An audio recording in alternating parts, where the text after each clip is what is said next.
High friends, good morning. Real blogger Jyoti চ্যানেলে সবাইকে স্বাগত। আশা করি তোমরা যে যেখানে আছো সবাই ভালো আছো।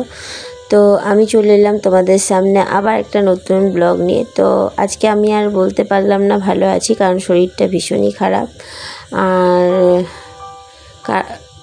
সকালবেলা মনে হচ্ছিল যে আমি আর কোনো কাজ করতে পারবো না, কিন্তু আমি উঠেছি সেই ভোর 5টার সময়। উঠে একটুখানি যেহেতু পা ব্যথা, তার কারণে একটুখানি ব্যায়াম করি, পায়ের এক্সারসাইজ করি, না হলে সারাটা দিন আমি আর হাঁটতে পারবো না, এতটাই যন্ত্রণা হয়।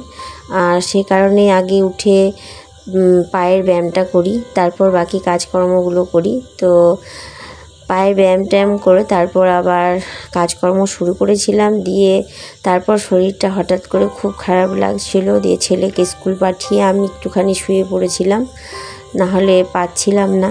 তো 5-10 মিনিট শোয়ার পর ভাবলাম যত শোবো তত দেরি হবে কাজে, তবুও দেরি হয়ে গেছে। নিচটা পরিষ্কার করে এসেছি, যেটা ভিডিওটা শ্যুট করা হয়নি। তো উপরে এসে এটা আগে ঘরটার খাটের বিছানাটাকে আগে ঝেড়ে নিচ্ছি।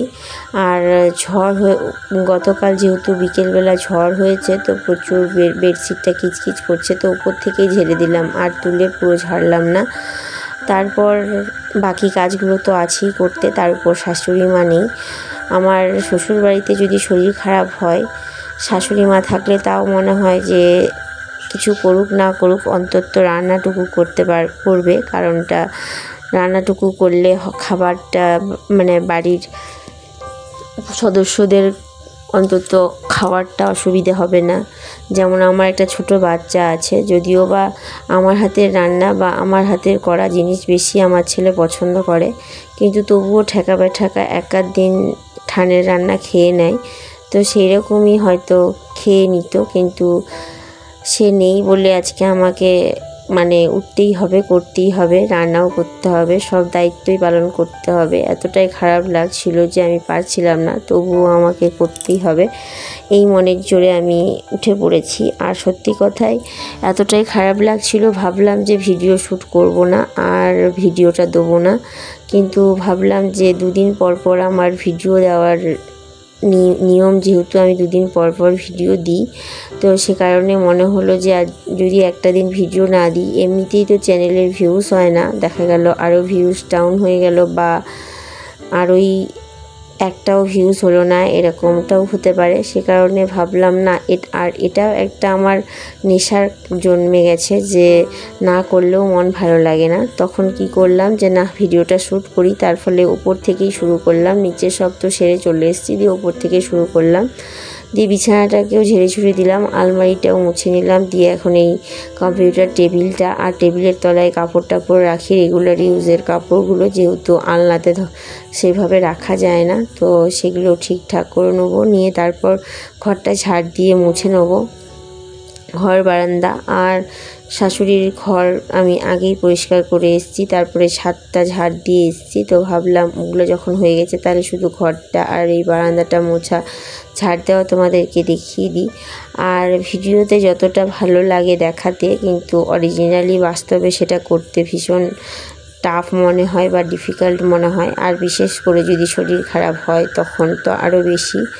তো মায়ের কাছে থাকলে শরীর খারাপ হলেও কিছু মনে হয় না, কারণ আমাকে ওখানে চাপ নিতে হয় না যে মা আছে, বাবা আছে, ছেলেকে সামলাবে, বা মা বাবা দুজন মিলেই ছেলেকে খাইয়ে দেবে। আর মাও ঠিক দিদাও আরেকটা মায়ের মতো, মায়ের পরেই দিদার স্থান, কারণটা দিদা মা যেরকমভাবে কেয়ার করে, দিদাও ঠিক সেইভাবেই কেয়ার করে। তো সেখানে ভরসা একটা আলাদা রকম।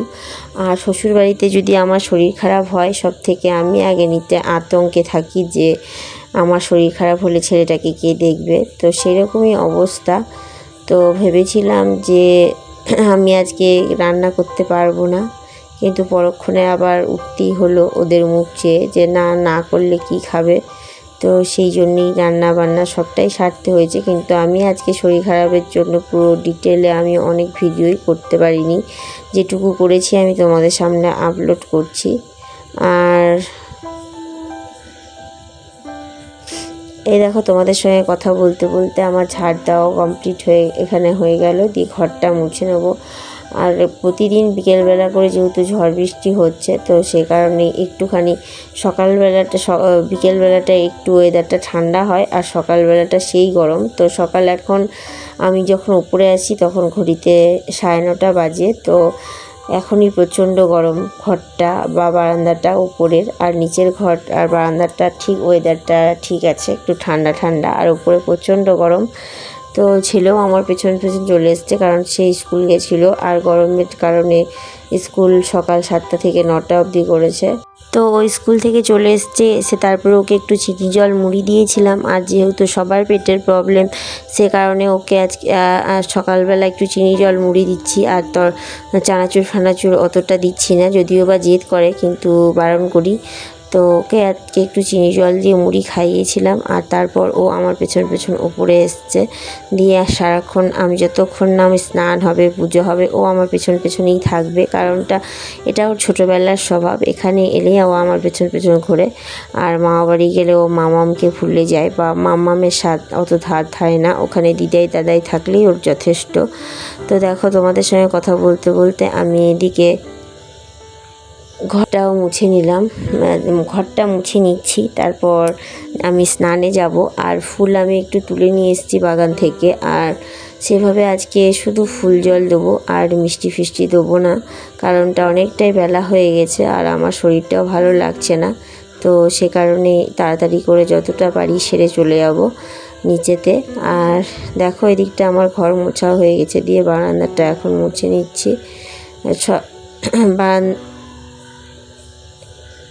তারপর ছাদটা তো আগেই ঝাড় দিয়ে চলে এসেছি, সে কারণে আর চাপ নেই, শুধু বারান্দাটা মুছলেই হয়ে যাবে, দিয়ে স্নানে চলে যাব। আর সত্যি কথাই, এখন আমি যখন একা থাকি তখন আমি একার মতো সাজিয়ে গুছিয়ে রাখি, ফলে আমাকে মনে হয় অনেকটাও খাটনি কম করতে হয়, কারণ একবার যেটা পরিষ্কার করি সেটা নোংরা কমই হয়। আর জানি না, শাশুড়ি মা থাকলে যেন সে তার মতো করে, আমি আমার মতো করি, ফলে একটু নোংরাটা বেশি হয়। তো এক এক সময় ভাবি সে তার মতো থাকুক, তো সে কারণেই আমি অনেকটা ছেড়ে দিই এক এক সময়, তো সেই রকমই হয়ে যায়। আর আমি যখন একা থাকি নিজের মতো করে যেমনটা যেখানে যেমন রাখবো সেখানে তেমন ঠিক থাকে, তার কারণে বেশ পরিষ্কার পরিচ্ছন্নই থাকে। এই বারান্দাটা আমি এখন মুছে যাচ্ছি, দিয়ে সুন্দরই থাকবে।